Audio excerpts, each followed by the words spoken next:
نحمده ونصلي ونسلم على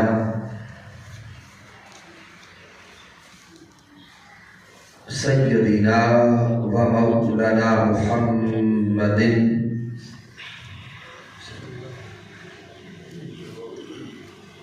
نبي الأمين المكين الكريم الرؤوف الرحيم.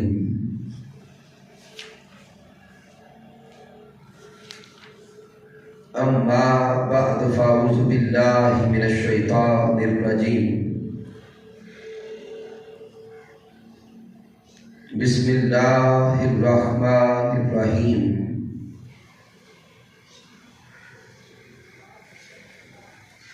قال الله تبارك وتعالى في القرآن المجيد: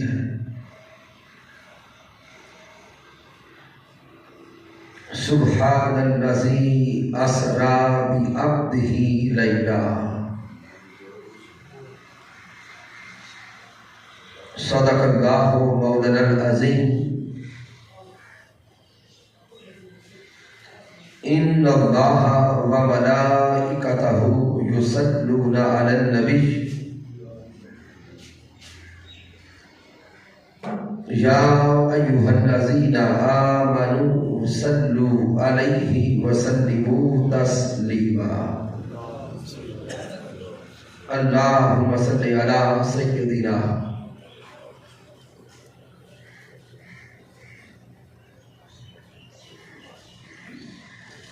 اللہ رب العزت کی توفیق سے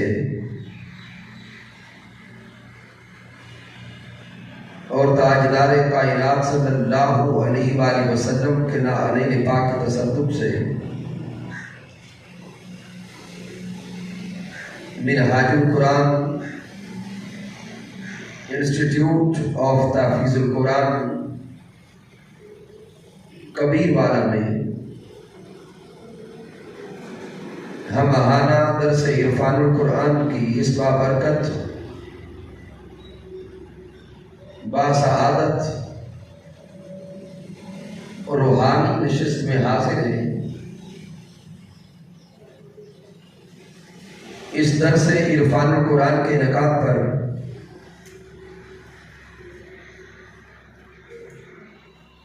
اور بالخصوص اس مسجد کی چھت کی تکمیل پر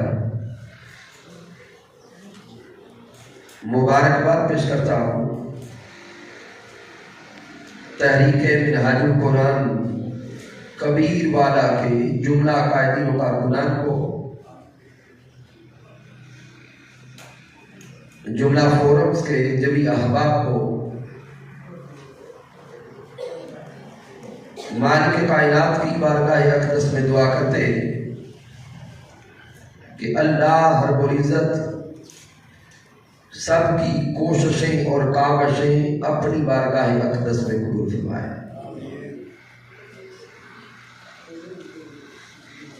سامعین محترم، جیسا کہ آپ سماعت کر چکے کہ ہمارے آج کے درس عرفان القرآن کا موضوع معجزۂ معراج مصطفیٰ صلی اللہ علیہ وآلہ وسلم کی نسبت سے ہے.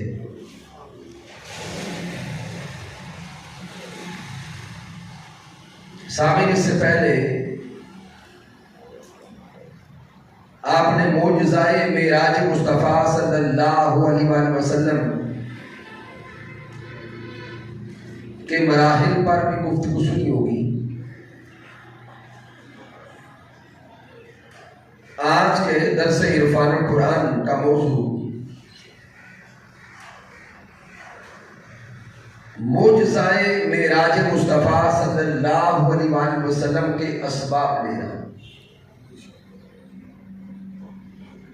کہ اللہ نے اپنے حبیب مکرم کو یہ معجزۂ معراج مصطفیٰ صلی اللہ علیہ وآلہ وسلم کیوں عطا کیا؟ اس کے اسباب کیا ہیں؟ اور اس کی حکمتیں اور راز کیا ہیں۔ تو سامعین، اگر معجزائے معراج مصطفیٰ صلی اللہ علیہ وسلم کی تاریخ کو دیکھیں تو پتہ چلتا ہے کہ جو ہی آقا علیہ السلام نے نبوت کا اعلان کیا، تاجدار کائنات کا نبوت کا اعلان کرنا تھا کہ اپنے بھی غیر ہو گئے،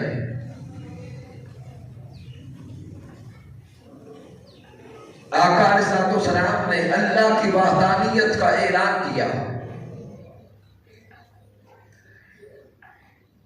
رب کائنات کی الوہیت اور توحید کا پرچم بلند کیا، تو مکہ میں ہر طرف دشمنی کی فضا پیدا ہوئی۔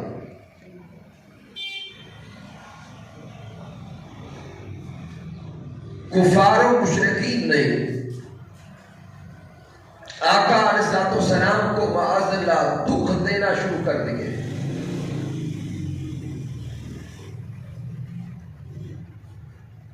اور وہ کفار تاجدار کائنات صلی اللہ علیہ وسلم کی جان کے دشمن ہو گئے۔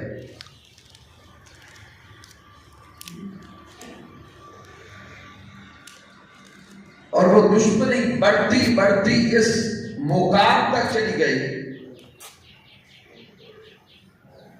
کہ وہ آقا علیہ السلام کی جان کے در پہ ہو گئے۔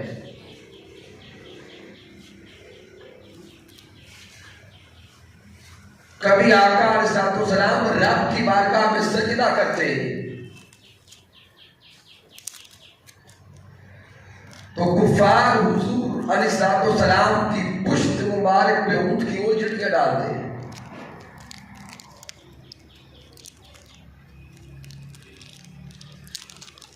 صحابہ جو حضور علیہ السلام کا کلمہ پڑھتے ان کو دکھ دیے جاتے۔ حضرت بلال حبشی رضی اللہ تعالی عنہ کو دیکھیں،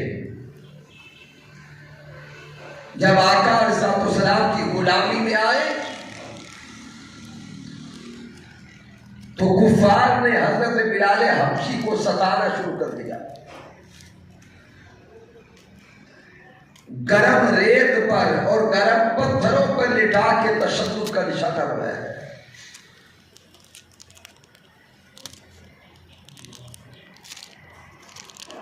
حضرت صدیق اکبر رضی اللہ تعالی عنہ کو تشدد کا نشانہ بنایا ہے۔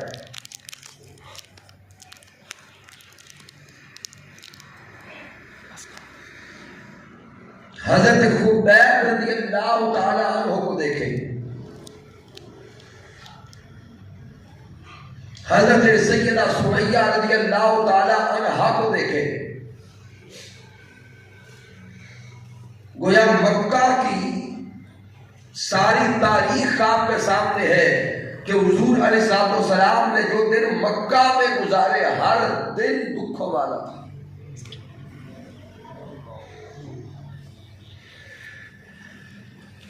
یہاں تک کہ آقا علیہ السلام کو شہب ابی طالب میں معصور کر دیا گیا۔ 3 سال تک تاجدار کائنات ایک وادی میں، ایک گھاٹی میں قید رہے۔ تصورات کی دنیا میں ڈوب کے سوچے تو صحیح، وہ امام الانبیاء اور وہ تاجدار کائنات کہ جن کے ابرو کے اشارے سے پوری کائنات کا نظام چلتا ہے، وہ آقا قید میں ہے۔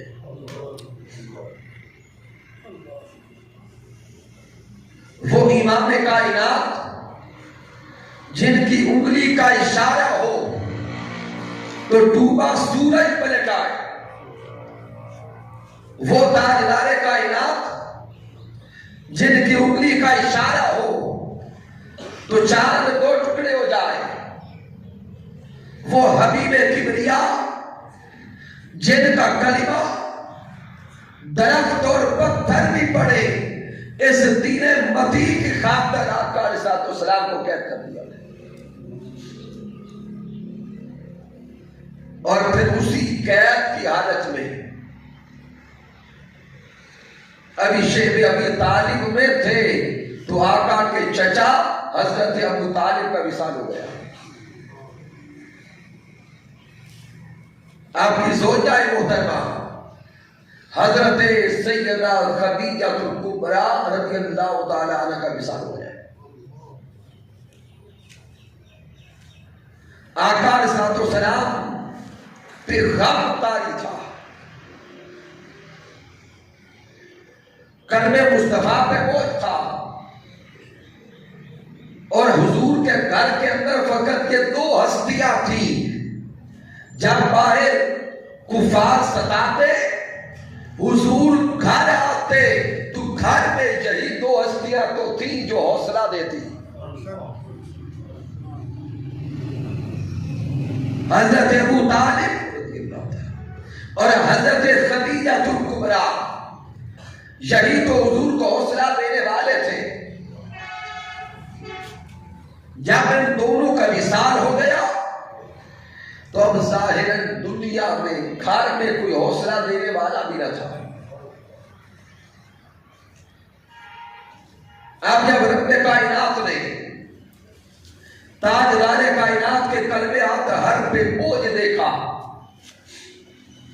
محبوب کو غم زدہ دیکھا، تو مالک کائنات نے حضرت جبرائیل علیہ السلام کو بھیجا کہ جبرائیل جا اور میرے محبوب کو بلا کے لا، ہم اپنے محبوب کو مقام او ادنا پہ بٹھائیں، محبوب ہمیں دیکھے، ہم محبوب کو دیکھیں اور حبیب کی دلجوئی کریں۔ رب کائنات نے شب معراج مصطفیٰ محبوب کو مقام ثم دنا فتد اللہ فکان قاب قوسین او ادنا پہ بلا کر سارے پردے اٹھا کر سارے حجاب اٹھا کر سامنے بٹھا کر محبوب سے فرمایا وَاصْبِرْ لِحُکْمِ رَبِّکَ، اے مصطفیٰ غم نہ کر، فَإِنَّکَ بِأَعْیُنِنَا، کیا ہوا جو دنیا میں اور سہارا دینے والا کوئی نہیں، مصطفیٰ تو آجا ہماری آغوش میں، تو آج ہمیں سناتا جا، ہم تیری سنتے جاتے ہیں۔ تو اللہ رب العزت نے محبوب مکرم کو مقام او ادنا پہ بٹھا کر محبوب کی دل جوئی فرمائی، محبوب مکرم کی دل جوئی کی، فرمایا وَاصْبِرْ لِحُکْمِ رَبِّکَ، سونیا کفار کے دکھوں پر غم زدہ نہ ہو، ہمیشہ صبر کر، حوصلے میں رہے۔ فَإِنَّكَ بِأَعْيُنِنَا، سونیا ہر وقت تجھے ہم اپنی نگاہوں میں بسا کے رکھتے ہیں، کبھی بھی اپنے آپ کو اکیلا نہ سمجھنا، ہر لمحہ ہم تیرے ساتھ ہوتے ہیں۔ تو معجزہ معراج مصطفیٰ صلی اللہ علیہ وسلم کی پہلی حکمت یہ کہ اللہ نے محبوب کی دل جوئی کرنا تھی۔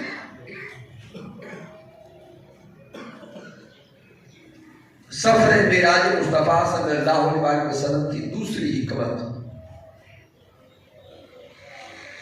اللہ نے محبوب مکرم کو وحی کی ساری اقسام کا شرف عطا کرنا تھا۔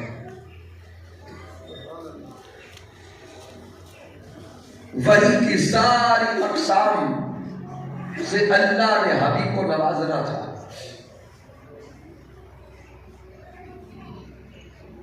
آپ جانتے ہیں کہ وحی کا آغاز جب رب کائنات فرماتا ہے تو وحی کے سلسلہ کی ابتدا اچھے خوابوں سے ہوتی ہے، نیک خواب، پھر سلسلہ آگے بڑھتا ہے تو مالک کائنات پھر اپنے نبی سے پردے کے پیچھے سے کلام کرتا ہے، پھر اللہ رب العزت جبرائیل علیہ السلام کے ذریعے اپنی وحی فرماتا ہے، پھر مالک کائنات براہ راست اپنے نبی سے خود کلام کرتا ہے۔ یہ ساری وحی کی اقسام ہیں۔ رب کائنات نے جب انبیاء کرام سے براہ راست کلام کیا تو اللہ کا کلام کرنا تھا، انبیاء زبان حال سے بول اٹھے، مولا اگر تیرے کلام کے اندر چاشنی ایسی ہے تو پھر تیرے حسن کا حال کیا ہوگا؟ اگر تیرا کلام سن کر محویت کا عالم یہ ہے تو مولا پھر اپنا دیدار عطا فرما۔ ہر نبی زبان حال سے دید طلب کرتا رہا۔ موسیٰ علیہ السلام بول اٹھے، رب ارنی انظر الیک، مولا اپنا آپ دکھا دے، مولا پردے اٹھا دے، دیدار عطا کر۔ مالک کائنات کا جواب آیا، لن ترانی، موسیٰ تو نہیں دیکھ سکتا۔ ارے یہ تو موسیٰ علیہ السلام تھے اور باقی دیگر انبیاء تھے، سب انبیاء اللہ سے اس کا جلوہ مانگتے رہے، سب انبیاء اس کے حسن مطلق کے طالب رہے۔ جواب لن ترانی آتا رہا، لیکن صدقے جائے مقام مصطفیٰ پر، شان مصطفیٰ پر باقی سب انبیاء طلب کرتے رہے۔ اللہ جواب لن ترانی دیتا رہا۔ ادھر میرے مصطفیٰ حضرت سیدہ ام ہانی کے گھر آرام کر رہے ہیں، جاگنے اور سونے کی کیفیت ہے، چہرہ اقدس پر چادر اوڑھ کے لیٹے ہیں۔ رب جبرائیل علیہ السلام کو بھیجتا ہے، جبرائیل جا میرے مصطفیٰ کو بلا کے لا، آج ہم سارے پردے اٹھا کے اپنا دیدار مصطفیٰ کو عطا کرتے ہیں۔ سب انبیاء کے لیے جواب لن ترانی تھا، وہ طالب تھے، جواب لن ترانی تھا۔ ادھر محبوب اپنی کیفیت میں، محبت میں، راحت میں لیٹے ہیں، مصطفیٰ کی دید کا طالب خدا خود ہے۔ رب کائنات نے وہاں بلایا جہاں پہ اور کوئی نہ پہنچا۔ تاجدار کائنات مسجد حرام سے چلے، مسجد اقصیٰ پہنچے، مسجد اقصیٰ سے چلے، سدرۃ المنتہا پہ پہنچے، سدرۃ المنتہا سے چلے، مقام او ادنا پہ پہنچے، زمین نیچے رہ گئی، ہوائیں نیچے رہ گئی، فضائیں نیچے رہ گئی، کہکشائیں نیچے رہ گئی، پہلا آسمان، دوسرا آسمان، یہاں تک کہ ساتواں آسمان نیچے رہ گئے، جنت نیچے، سدرۃ المنتہا پہ پہنچے، پھر سدرہ بھی نیچے، مقام او ادنا پہ پہنچے۔ اب یہ مقام قرب تھا کہ رب کائنات نے سارے پردے بھی اٹھا دیے، سارے حجاب اٹھا دیے، سارے نقاب اٹھا دیے۔ وہاں ایک خدا تھا، دوسرے مصطفیٰ تھے۔ خدا دیکھتا تو سامنے مکھڑا مصطفیٰ کا ہوتا، مصطفیٰ دیکھتے تو سامنے جلوہ خدا کا ہوتا، خدا کلام کرتا تو مصطفیٰ سنتے تھے، مصطفیٰ کلام کرتے تو خدا سنتا تھا۔ وہاں اور کوئی نہ تھا، اور رب کائنات نے فرما دیا فَأَوْحَا إِلَىٰ عَبْدِهِ مَا أَوْحَا، کہ اس مقام قرب پر بٹھا کر ہم نے اپنے بندے کی طرف وحی کی جو وحی کی. مالک کائنات نے اظہار وحی کر دیا کہ ہم نے مقام او ادنا پہ حبیب کو بٹھا کر وحی کی ساری اقسام کا شرف عطا کر دیا. تو سامعین محترم، اللہ رب العزت نے محبوب مکرم کو وحی کی ساری اقسام کا شرف عطا کر دیا. اب یہاں غور کریں، فَأَوْحَا إِلَىٰ عَبْدِهِ مَا أَوْحَا، لفظ عبد پہ غور و فکر کریں. اللہ فرماتے ہیں ہم نے اپنے بندے کی طرف وحی کی.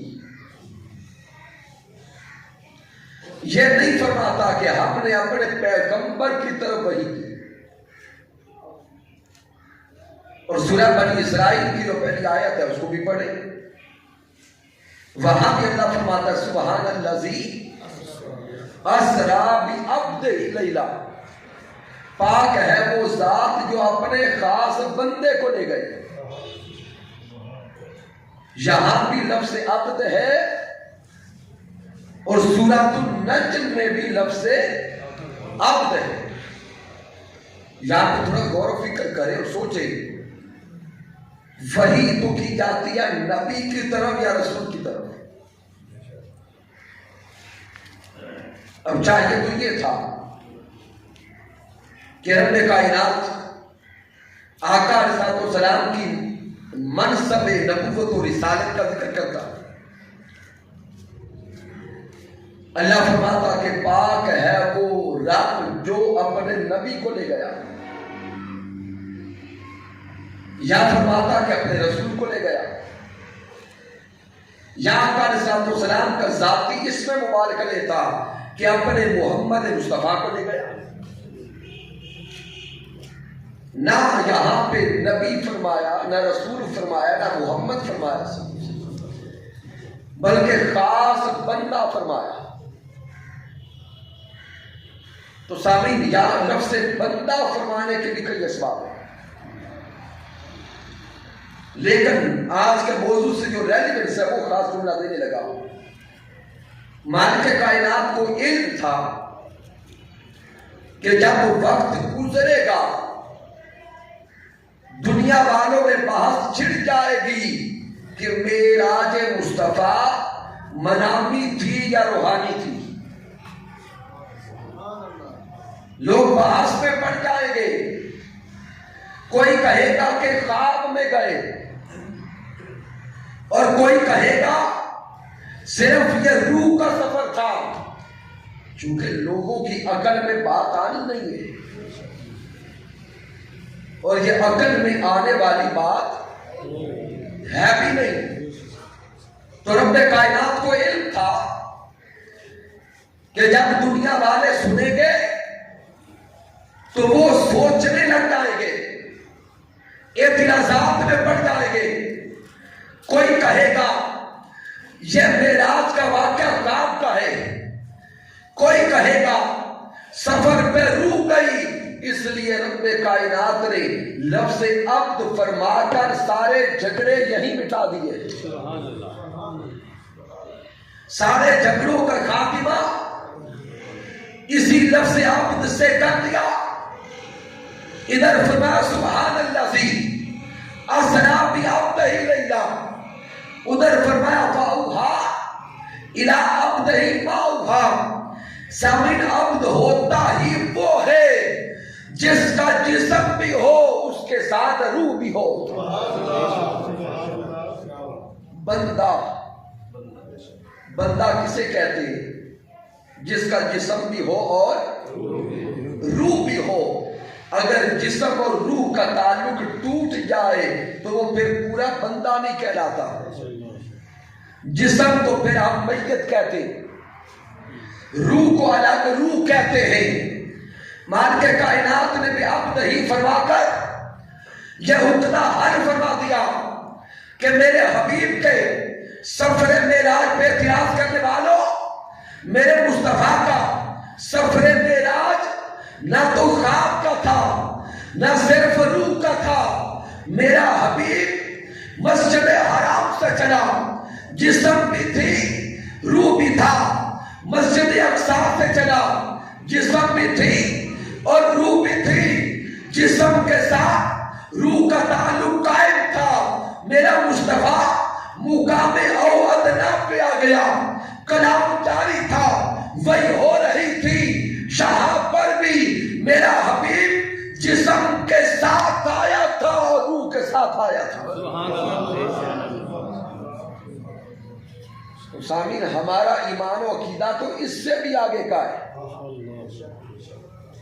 لوگ تو صرف جسم اور روح کے جھگڑے میں ہیں، ہمارا ایمان تو اس سے آگے کا بھی ہے کہ تاجدار کائنات جب مقام او ادنا پہ گئے، مصطفیٰ کے نالین بھی ساتھ تھے، مصطفیٰ کا لباس بھی ساتھ تھا۔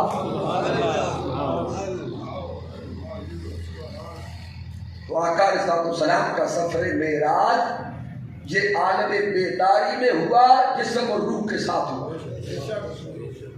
اس لیے لفظ بھی عبد ہی فرمایا ہے۔ تو آئیے اب سفر معراج کی تیسری حکمت پہ غور کریں۔ تیسری حکمت جو سفر معراج کی ہے، سامعین محترم، یہ سن کے آپ خوش ہو جائیں گے۔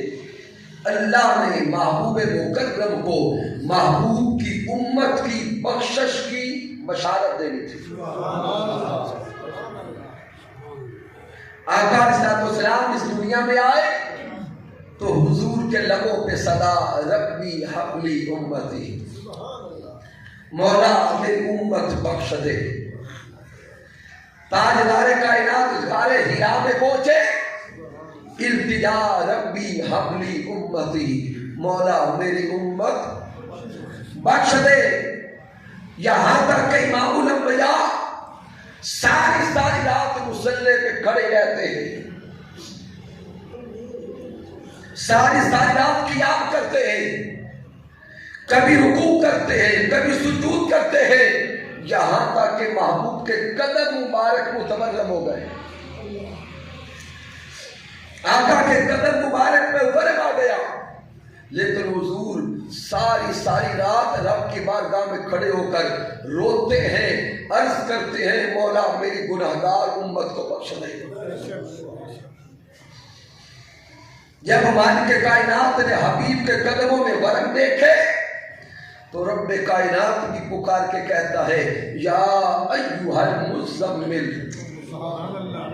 اے مزمل کی چادر والے حبیب، قم اللیل الا قلیلا، ساری رات نہ کھڑا ہوا کر، نصفہ او انقص منہ قلیلا، سونیا ساری رات نہ کھڑا رہے، آدھی رات کر لے،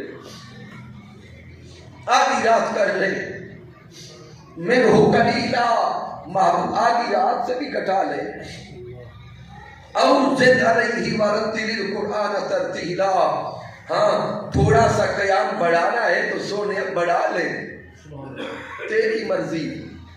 سامعین تھوڑا غور تو کرو، یہ قرآن اللہ کا کلام ہے اور اللہ اپنے بندوں کو حکم دیتا ہے، اللہ بندوں کو حکم دیتا ہے۔ مالک جو ہوا، مالک کا کام کیا کرنا ہے؟ تھوڑا اونچا بولے، حکم دینا۔ لیکن ان آیات کو بار بار پڑھے، جہاں کہ اللہ حکم دے رہا ہے یا محبوب کے لاڈ اٹھا رہا ہے۔ آغاز کہاں سے کیا ہے؟ مزمل کی چادر والے،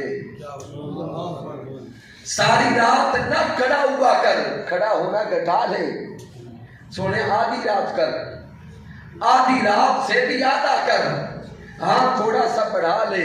تو سامعین ڈوب کر غور کریں، فکر کریں، سوچتے جائیں یہ حکم ہے یا ناز ہے؟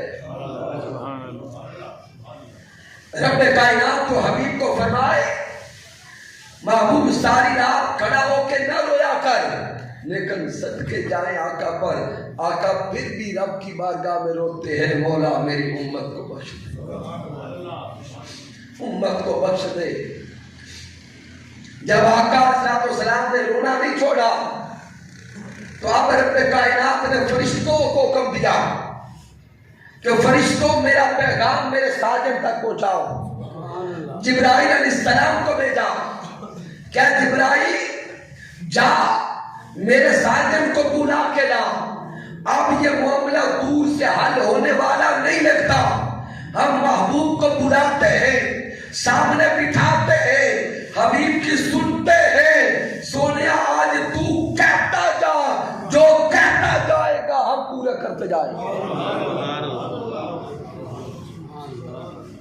میرے آقا وہاں پہنچے, چونکہ مقام محبت ہے. رب کائنات نے فرمایا محبوب بولنا, اتنی دور سے ہماری آغوش میں آئے ہو, کیا لائے ہو, کیا لائے ہو. صدقے جائیں آقا پر. میرے آقا فرماتے ہیں مالک کائنات تیری بارگاہ میں وہ تحفہ لایا ہوں جو تیرے پاس ہے ہی نہیں, جو تیرے پاس ہے ہی نہیں. رب فرماتا سونے بول کیا ہے. آغاز کرتے ہیں التحیات للہ والصلوات والطیبات. اے مالک کائنات میں عاجزی لایا ہوں, کبریائی تیرے لیے, بڑائی تیرے لیے, عاجزی میرے لیے, نیاز مندی میرے لیے. مولا میں عاجزی کا بہتر بن کے آیا. التحیات للہ والصلوات والطیبات. مولا میری نمازیں بھی تیرے لیے, روزے بھی تیرے لیے, قولی عبادت تیرے لیے, فعلی عبادت تیرے لیے, بدنی عبادت تیرے لیے.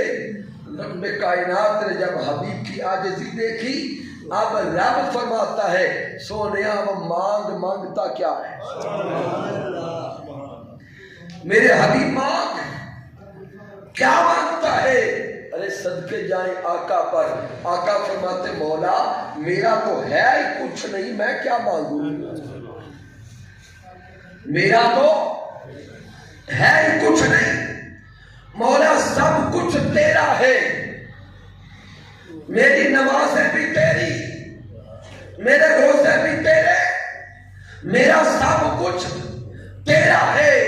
رب کائنات میرا کچھ نہیں, میرے اسماء تیرے اسماء میں فنا ہو گئی, میری صفات تیری صفات میں فنا ہو گئی, میرے خصائل تیرے خصائل میں فنا ہو گئی, میرے شمائل تیرے شمائل میں فنا ہو گئی, اور میری ذات تیری ذات میں فنا ہو گئی.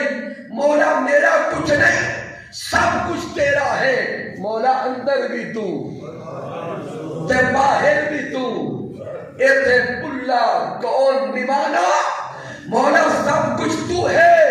جب میرے مصطفیٰ نے عرض کر دیا مولا نہ میں رہا, نہ میرا اسم رہا, نہ میری صفات رہی, نہ خصائل رہے, نہ شمائل رہے, نہ ذات رہی. رب اتنا خوش ہوا, رب فرماتا ہے السلام علیکہ. سبحان اللہ. ایوہ النبیو, اے سونیا تیرے تے سلام, میرے ساجن تیرے تے سلام, میرے محبوب تیرے تے سلام, میرے پیتم تجھ پہ سلام. اب رب نے دیکھا کام بن گیا, کام بن گیا.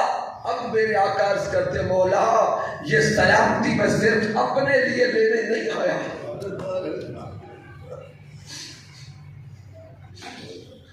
یہ سلامتی میں صرف اپنے لیے لینے نہیں آیا. مالک کائنات نے بھی مسکرا کے بولا ہوگا سونیا بول تو صحیح, تجھے ہی تو راضی کرنا ہے. میرے آقا پھر بولتے ہیں السلام علینا وعلی عباد اللہ الصالحین. مولا میری امت کو بھی سلامتی عطا کر, میری امت کو بھی بخشش عطا کر, میری امت کو بھی عافیت عطا کر. سامعین اسی لیے یوم قیامت جب امت مصطفیٰ میدان قیامت میں پہنچے گی, امت مصطفیٰ کا استقبال بھی سلام سے کیا جائے گا. جب امت مصطفیٰ جنت میں داخل ہوگی امت مصطفیٰ کا استقبال بھی سلام سے کیا جائے. لیکن سامعین محترم آئیے تھوڑا ہم اپنے اندر جھانک کے دیکھیں تو صحیح, غور تو کریں, سوچیں تو صحیح. ہمارے آقا اس مقام او ادنا پر بھی ہماری بخشش مانگتے رہے اور ہم محبوب کو اسی دنیا میں آ کے بھول جائیں. کتنے بے وفا ہوں گے ہم اگر آقا کو بھول گئے, اگر آقا کو بھول گئے. اور آج کا یہ معاشرہ, یہ تاجدار کائنات کی تعلیمات کو بھولا ہوا نظر آ رہا ہے. دعوے تو بڑے بڑے ہیں لیکن عمل تکے کا نہیں ہے. آئیے اپنے کردار کو دیکھیں. تاجدار کائنات جھوٹ مٹانے آئے تھے اور ہم جھوٹ بول بول کے اپنا حلال بھی حرام کرتے ہیں. کوئی کہے کہ بھئی جھوٹ سے حلال حرام کیسے کرتے ہیں؟ بھئی دکانداری کو دیکھیں, ناجائز منافع لینے کے لیے ہم جھوٹ بولتے ہیں اور اگر وہ جھوٹ نہ بھی بولے تو کاروبار چل جاتا ہے. مثال کے طور پہ یہ تسبیح اگر آئی ہے 20 روپے کی, بیچنے والا جھوٹ بولے گا, کہے گا 30 کی آئی ہے, جبکہ اس جملے کی کوئی حاجت نہیں تھی. وہ ڈائریکٹ کہہ سکتا تھا بھائی میں نے 50 کی دینی, لیکن وہ جو درمیان میں ایک جملہ جھوٹ کا ڈالا, وہ جو کمائی حلال تھی وہ حرام کر گیا. ملاوٹ ہمارے اندر, دھوکہ دہی ہمارے اندر, دوسروں کے حقوق غصب کرنا یہ نظام ہمارے اندر, ظلم و بربریت ہمارے اندر عروج پہ چلی گئی. دوسروں کا احساس ختم ہو گیا, بہن بھائیوں کے حقوق ہم کھانے والے ہو گئے. سامعین محترم تھوڑا غور کر کے معاشرے کو دیکھیں تو صحیح. وہ ساری برائیاں جن میں ایک ایک برائی پر قومیں تباہ ہوئی, وہ ساری برائیاں اکٹھی کرے تو آج ہمارے اندر موجود ہے. قوم لوط ایک گناہ پر ماری گئی, ایک بیماری پر برباد ہو گئے, اور آج جس گناہ کی وجہ سے قوم لوط تباہ ہوئی تھی, ہماری اسمبلی نے کہہ دیا کہ وہ گناہ حلال ہے. اس کو ٹرانسجینڈر قانون کے نام سے آپ جانتے ہیں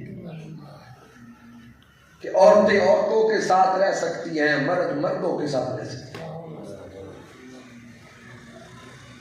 اور اس سے بڑھ کر اب تو ظلم اس نتیجے کی طرف بڑھ چکا ہے, اور یہاں تک بڑھ چکا ہے کہ ہمارے کالجز میں اور ہماری یونیورسٹیوں میں سگے بہن بھائیوں کے ناجائز تعلقات پہ کوسچن پیپر چھاپے جا رہے ہیں. کیا یہ کچھ اس ملک میں نہیں ہو رہا؟ یہ بھی ایک ہفتہ پہلے ایک یونیورسٹی کا کوسچن پیپر چل رہا تھا. وہ کون سی ہے؟ کامسر یونیورسٹی, اسلام آباد. تو سامعین محترم, کیا یہ چیزیں اس معاشرے کو تباہی کی طرف نہیں لے کے جا رہی؟ اس صدی کے مجدد حضور شیخ الاسلام ڈاکٹر محمد طاہر القادری مدثر اللہ علیہ نے آج سے 30-40 سال پہلے خبردار کیا تھا, اے امت مسلمہ کے جوانوں, اور بزرگوں اور اس کو سنبھالنے والوں جاگ جاؤ، ہوش کے نہ کھلو۔ اگر تم بیدار نہ ہوئے تو نسلوں کو سکولوں میں، کالجوں میں، یونیورسٹیوں میں بے حیائی کی تعلیم دی جائے گی، لیکن کوئی کچھ کر نہیں سکے گا۔ آج ہم اسی نتیجے تک پہنچ چکے ہیں۔ اس ملک کی کالجز اور یونیورسٹیز کا وزٹ کر کے دیکھیں، وہ بیٹے اور بیٹیاں جو گھر سے تو بڑے باادب اور باپردہ ہو کے نکلتے ہیں، دن کے اوقات میں ان کو یونیورسٹی میں جا کے دیکھو، ننگے بغلوں میں بغلے ڈال کے پھر رہے ہوتے ہیں۔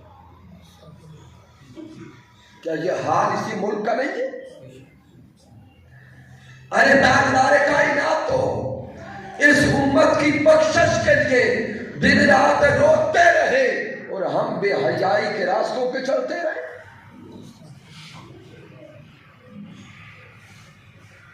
اور اگر انہی بے حیائی کے راستوں پہ چلتے رہے، ظلم، گناہ، بربریت، دھوس، دھاندلی، لوٹ مار، حرام خوری، ان ساری برائیوں کے راستے پہ چلتے رہے تو سامعین محترم بچنا مشکل ہو جائے گا۔ پھر میرے آقا نے فرمایا کہ میں نے اسی سفر معراج میں جہنم بھی دیکھی ہے، جہنم کو بھی دیکھا،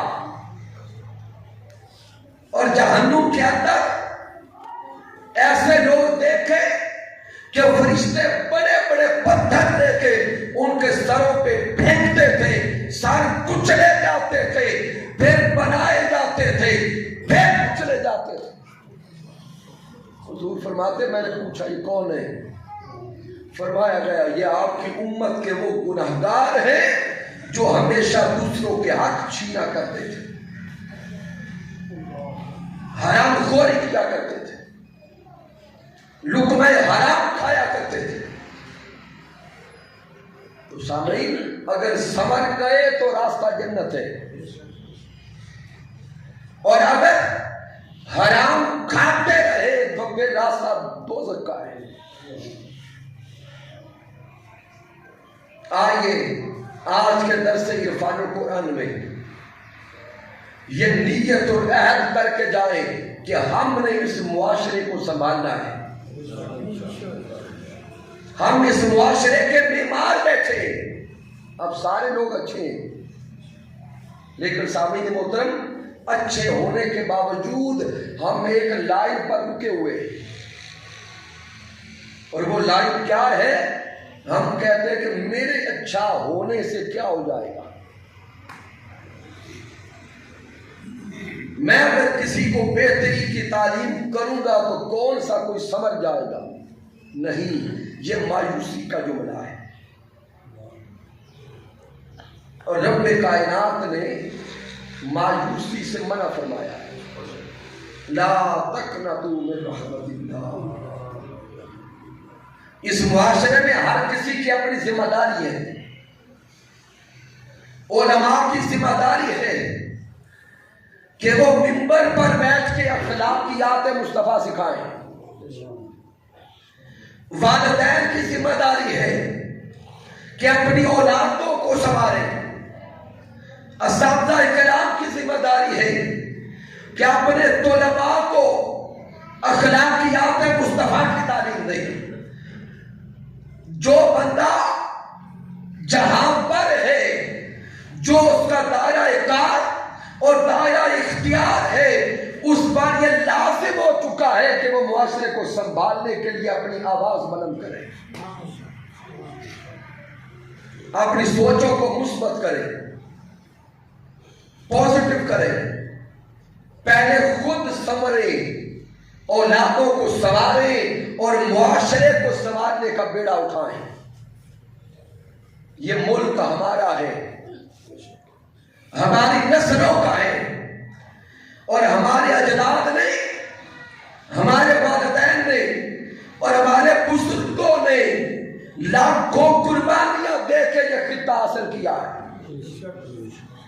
آپ تو دکھ کے ساتھ یہ جملے سننے اور کہنے پڑتے ہیں کہ ایسے جوان سننے کو آ رہے ہیں ظلم کو دیکھ کر، بربریت کو دیکھ کر، ناانصافی کو دیکھ کر اب تو لوگ یہاں تک کہنے لگ گئے کہ پاکستان بننا ہی نہیں چاہیے تھا۔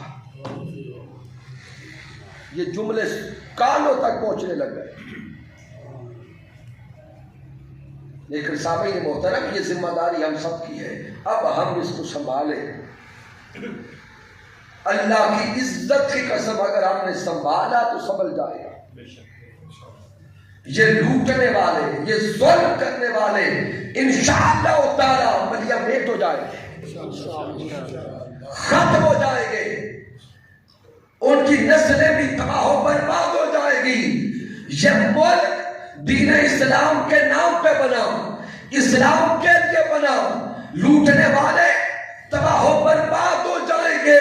یہ ملک اگر ہم نے اس کو سنبھال لیا تو یہ قیامت تک جاری رہے گا، زندہ رہے گا، تابندہ رہے گا۔ سفر معراج مصطفیٰ کا جو ایک پیغام ہے، وہ پیغام یہ بھی ہے کہ آئیے اپنا کردار سنبھالیں، کردار سنبھالیں، نسلوں کو سنبھالیں۔ وہاں سے تو بخشش کے اعلان ہو رہے ہیں، اگر ہم بخشش کے راستے کی طرف چل پڑیں۔ اور آخری جو چیز عرض کرنے لگا، آقا علیہ الصلوۃ والسلام کے سفر معراج میں اللہ نے ایک پیغام کفار کو بھی دینا تھا۔ کن کو؟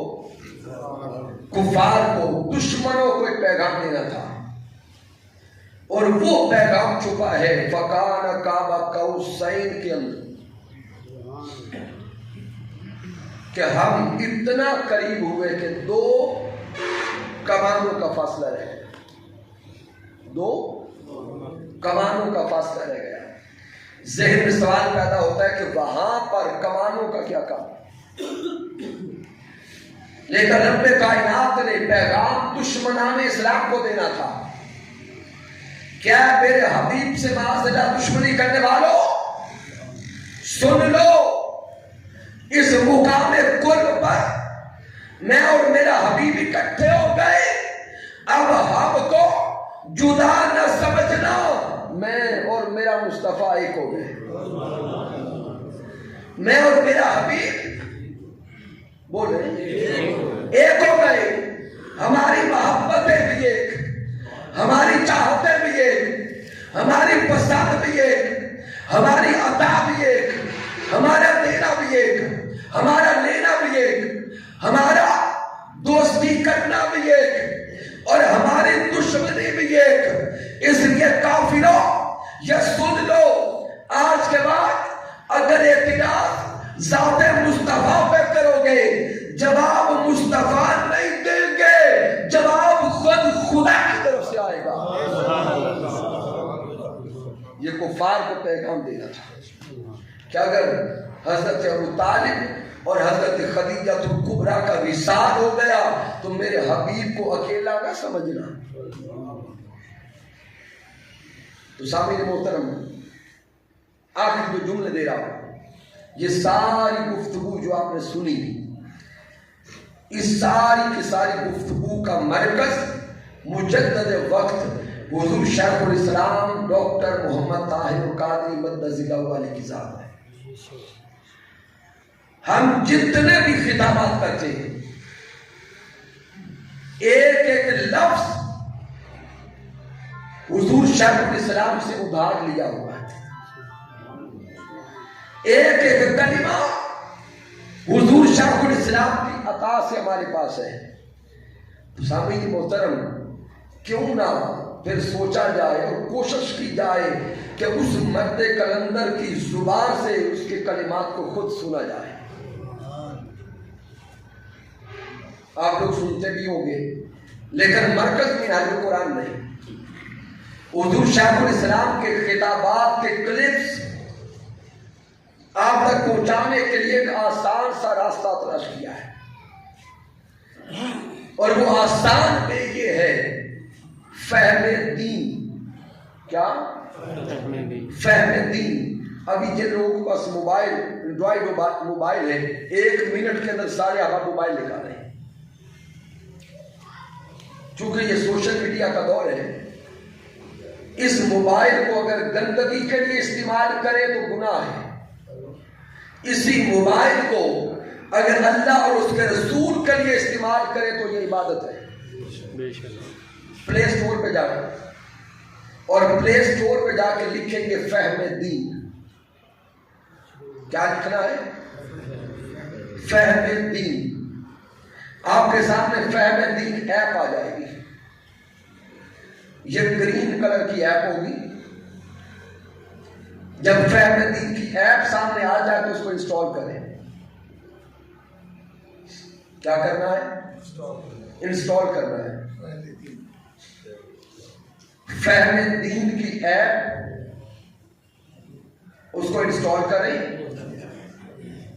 جب انسٹال ہو جائے گی تو رجسٹریشن کے لیے وہ آپ کا ٹیلی فون نمبر پوچھے گی، وہ اپنا نام نمبر اس کے اندر آپ ایڈ کر دیں گے تو وہ آپ کے موبائل میں رجسٹرڈ ایپ ہو جائے گی۔ حضور شیخ الاسلام ڈاکٹر محمد طاہر القادری مدہ ضلع والی کے خطابات پورے نہیں، پورا خطاب تو کوئی 2 گھنٹے کا ہے، کوئی 3 گھنٹے کا ہے، کوئی 4 گھنٹے کا ہے، ان خطابات میں سے کرکس نکال کر کلپس کی صورت میں کوئی 10 منٹ کا، 15 منٹ کا، 18 منٹ کا جو کلپ ہوگا اس کو تیار کر کے اس فہم دین ایپ کے اندر آپ کو سینڈ کیا جائے گا۔ ہفتہ کے اندر 2 کلپس آئیں گے۔ لہذا حضور شیخ الاسلام ڈاکٹر محمد طاہر القادری مدہ ضلع والی کے خطابات اس ایپ کے ذریعے اب تمام احباب سنیں۔ سامعین محترم، یہ وہ مرد کلندر ہے جن کی آواز سن کر لاکھوں نہیں کروڑوں لوگوں کی زندگیاں بدل چکی ہیں۔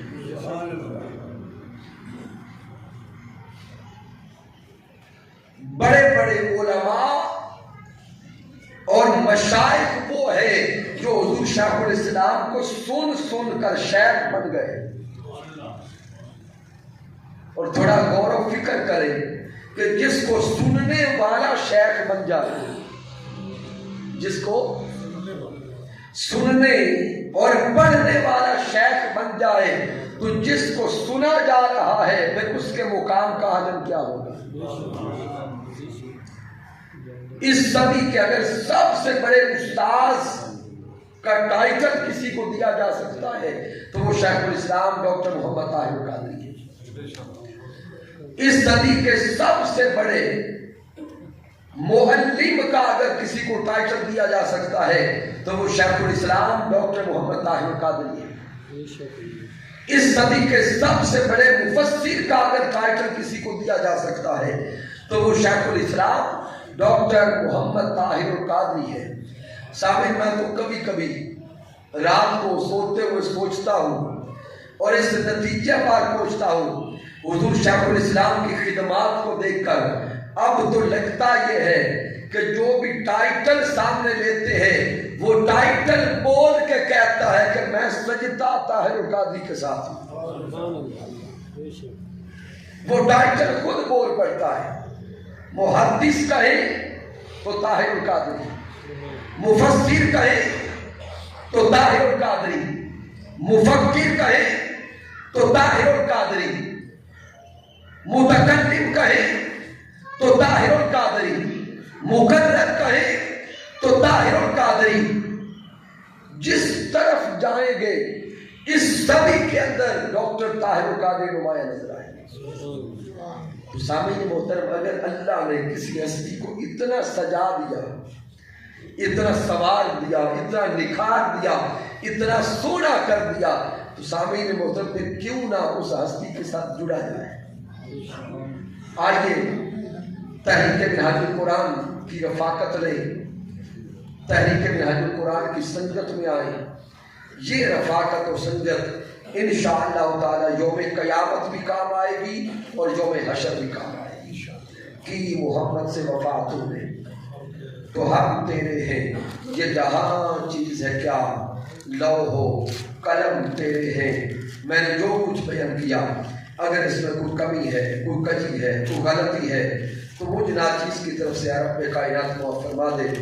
اگر اس میں کوئی اچھائی اور کمال ہے تو اللہ کی عزت کی قسم میرا کوئی کمال نہیں، یہ اللہ کا کرم ہے، آقا علیہ السلام کی رحمت ہے۔